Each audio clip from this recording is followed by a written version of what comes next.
Baik, halo teman-teman. Sebelumnya, perkenalkan nama saya Gusti Mahendra Gustia dari mahasiswa Stiki. Di sini kami akan melakukan wawancara mengenai kasus korupsi yang dilakukan oleh Direktorat Jenderal Perkeretaapian atau sering disebut dengan DJKA. Sebelumnya, kami akan perkenalkan narasumber kita. Oke, perkenalkan nama saya Kadya Organika Putra. Saya di sini sebagai narasumber. Baik, langsung saja ke ringkasan kasusnya, yaitu kasus ini berkaitan dengan dugaan korupsi dalam proyek pembangunan dan pengadaan sarana serta prasarana kereta api di berbagai daerah di Indonesia. Beberapa proyek yang terlibat antara lain pembangunan jalur kereta api Sumatera, Jawa, dan Sulawesi. Adapun Kejaksaan Agung menemukan adanya penyelembungan anggaran atau penyelewengan anggaran, rekayasa tender, dan pemberian FEE proyek yang tidak sah kepada pejabat-pejabat tertentu. Sejumlah orang telah ditetapkan sebagai tersangka, termasuk pejabat tinggi di lingkungan DJKA.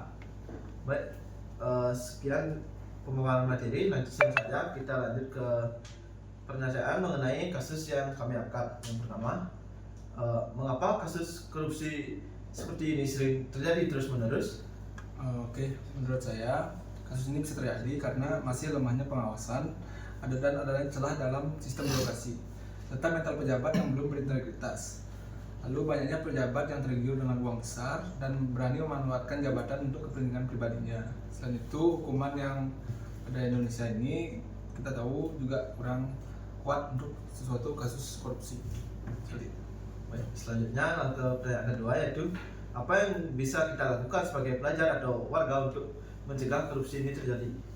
Sebetulnya simpel saja untuk kita mencegah untuk kasus-kasus korupsi itu. Kita bisa mulai dari hal kecil, misalnya seperti jujur dalam kehidupan sehari-hari, seperti tidak menerima suap.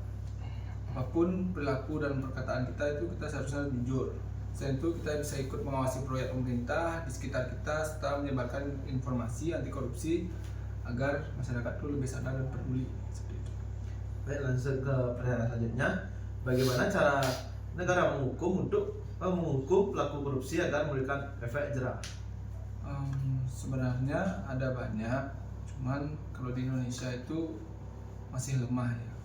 Menurut saya, cara kita menghukumnya itu dengan memberikan hukuman yang berat dan adil, serta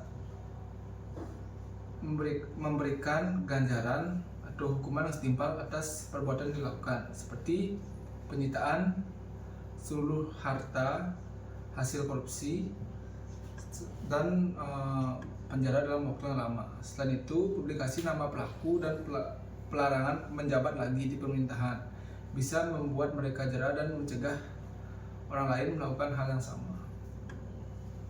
Oke, untuk pertanyaan terakhir, apakah uang negara yang dicuri bisa dikembalikan? Bagaimana caranya? Sebenarnya bisa, tapi tidak seluruhnya. Pemerintah itu dan penegak hukum bisa melakukan penyitaan aset atau rekening pelaku yang berasal dari hasil kejahatan. Uang tersebut bisa dikembalikan ke kas negara, namun proses ini sangat sulit jika pelaku menyembunyikan sebagian hasil dari korupsi dan sitaannya. Seperti itu. Baik, terima kasih atas waktu yang sudah diberikan untuk wawancara hari ini. Saya kira sudah cukup untuk tanggapan yang telah diberikan. Jika ada salah kata atau apa, kami mohon maaf. Kami ucapkan terima kasih.